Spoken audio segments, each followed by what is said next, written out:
بسم اللہ الرحمن الرحیم۔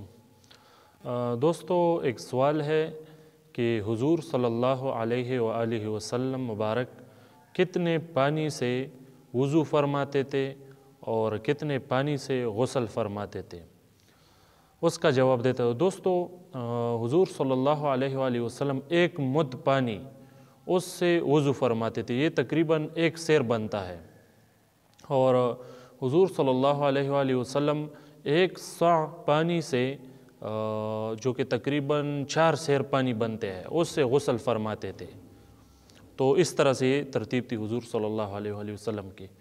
دوسرا ایک سوال ہے کہ کیا بلی پالنا جائز ہے؟ تو بالکل ہاں، بلی پالنا جائز ہے۔ حضور صلی اللہ علیہ وآلہ وسلم سے اس کی کوئی ممانعت نقل نہیں ہے، اور ایک صحابی ہے حضرت ابو ہریرہ رضی اللہ عنہ، وہ بھی بلی پالتے تھے، تو بالکل جائز ہے، کوئی مسئلہ نہیں۔ اگر کوئی پالنا چاہتا ہے تو پال لے۔ امید ہے آپ کی تسلی ہو گئی ہوگی۔ والسلام۔